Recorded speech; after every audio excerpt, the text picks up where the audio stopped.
Welcome back. Alright, so what we've got is matching controllers. Also single relay controllers. They're actually double because they can cool, but I don't need defrosts. So they can heat and cool, but I've got the cabinet set up and I just test fired it. It's good. I've got to run the temperature probe. I've wired it through. It's going to go in the back, in the cabinet, and then in the evaporator coil.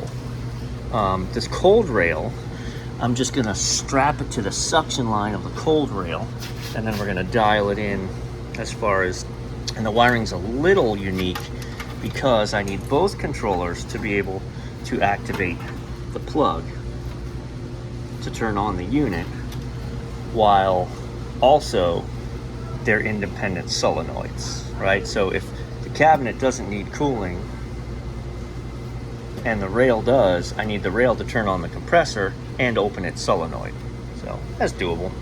I actually am probably monkeying with the idea of leaving the cabinet controlling the compressor and then this solenoid for the rail, because it's going to run all the time anyway, and it's a flooded rail.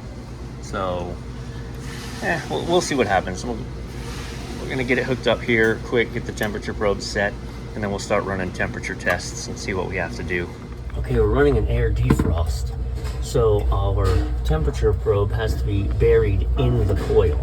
So how I do that is find the center of my coil, and I know someone's screaming at me right now, and I make a chase in, right, so I can get in because my probe is a little big. Then I feed it in to the center of the coil, like so. There we go, there we go. And then I bend these guys back so it cannot pull out, even if the ice freezes up and tries to push it out. Alright, so I just fired up the unit. So again, this is, I haven't set this probe yet because I can set this probe while she's running. I want to get it to start cooling down. This is my coil. I set it for 26 with a 12-degree differential.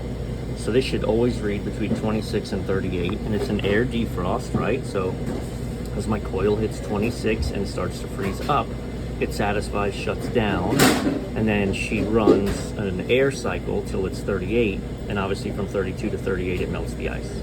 So let's try and get this guy set. I just hooked this up to see if there's enough charge in the system when both solenoids are open, because I didn't check that last. All right, so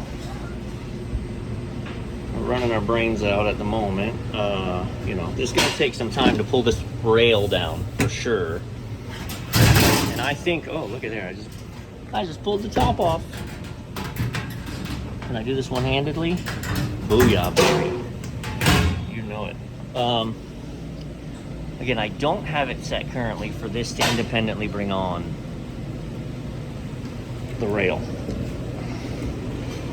All right, our box temps are finally coming in line. It's been a while. It's gonna take some time. So I'm just gonna leave this thing running. I dialed this down actually to 22. I'm gonna leave this thing running for half an hour. I'm gonna do a facility walk, look at some stuff, and circle back around. All right, so she just kicked back in at 38, is pulling down. And our in the box temp so far is down to 38, 36, so we're getting there.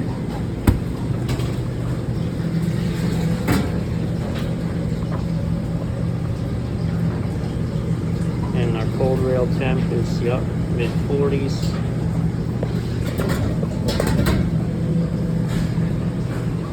I think she's gonna fly, my friend. So it's funny, I was literally just, I got a YouTube comment on the previous video saying, man, do you have luck with these controllers? And I do, very much, as long as you manage the amp draw. So there's a 10 amp circuit, and we're only pulling 5.3, so we're good.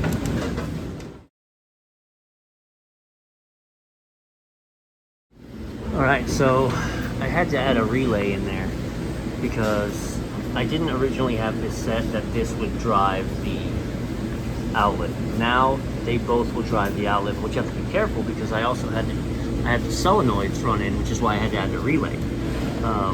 When this one turns on the compressor, it also turns on its solenoid. So if I just wire both of them that way, then every time either one calls, it's going to fire up the unit. So instead, there's a 120 volt relay in there to where if it's different. To energize the outlet, only one will energize at a time. The other solenoid will still energize. So if right now this one's calling and the compressor's running, when this one's calling, it's technically going to energize the compressor as well and the solenoid, but it's not actually going to energize the compressor unless this one drops out. I should have shown you before I put it in there. It's not as complicated as I'm making it sound, but otherwise you're going to energize one with the other every time and defeat the purpose of dual controls. But doing that way, now you can see she's really icing up in there. The flooded evaporator needs to run much more than the cabinet does, so this is going to really let it ride.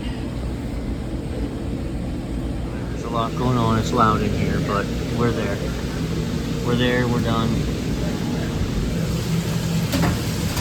Keeping a nice frosted box.